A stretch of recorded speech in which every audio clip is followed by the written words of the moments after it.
Merhaba arkadaşlar. Bugün size kış aylarında olduğumuz için hastalıklara, kuru öksürüklerimize, acıyan boğazlarımız için doğal bir kür yapacağım.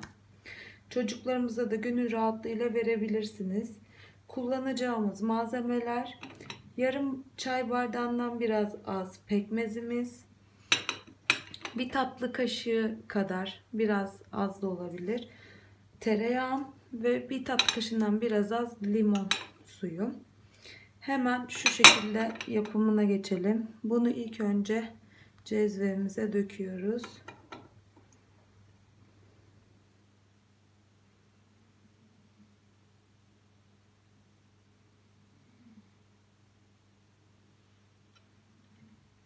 Evet arkadaşlar.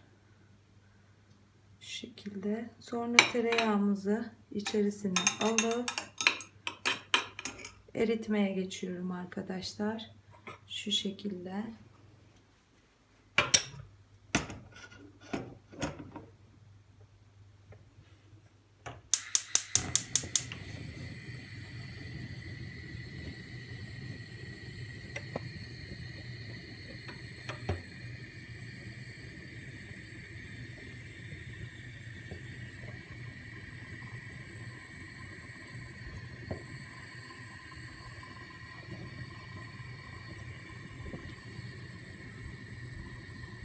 Yavaşça karıştırıyorum.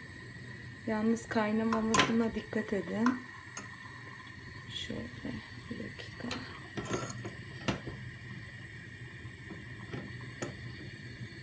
Kaynamasına dikkat edin arkadaşlar.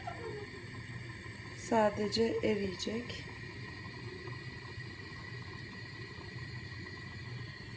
Şu şekilde.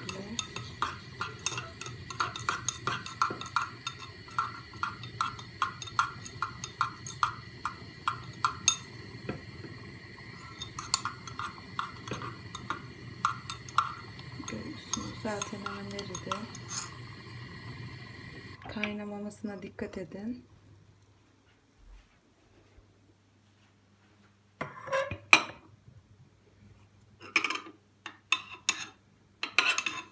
Şöyle.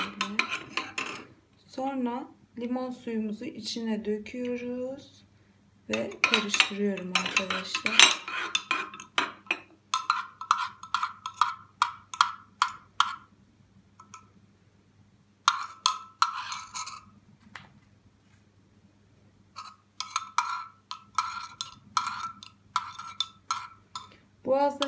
Boğazlarımızın yumuşamasına şu şekilde dökeyim çay bardağımıza.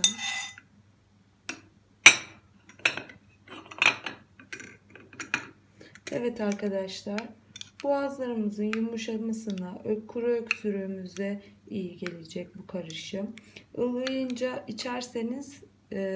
içmezseniz boğazlarınız yanabilir. Kesinlikle bayağı bir şekilde ılımasını bekleyin arkadaşlar. Yavaş yavaş tüketin. Çocuklarımıza da gönül rahatlığınızla verebileceğiniz bir karışım bu.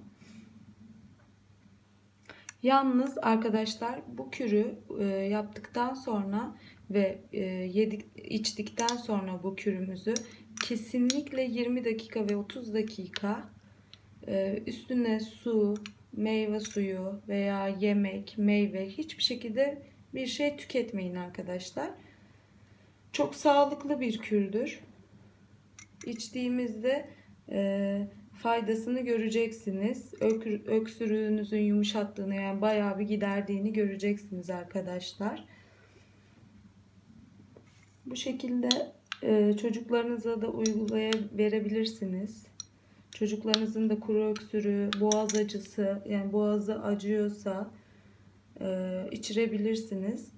Bir de arkadaşlar, bu kürü mesela şimdi içiyorsanız bir daha bunu kesinlikle akşam içerim, hani geri kalanını da sonra içerim gibi düşünmeyin.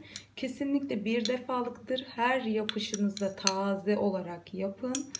Taze olarak tüketin. Umarım beğenirsiniz. Hem doğal bir kür. Boğazlarımıza da çok yiyecek. Zaten içerisinde pekmez var. Pekmezin faydalarını biliyorsunuz arkadaşlar. Limon suyu da C vitamini. Tereyağı da bunun daha kolay bir şekilde boğazımızdan yutarak hani daha akışkan bir şekilde olması için koyuyoruz. Evet arkadaşlar, inşallah beğenirsiniz. Beğenirseniz beğeni tuşuna da basmayı unutmayın. Kanalıma abone olun lütfen. Herkese iyi günler diliyorum.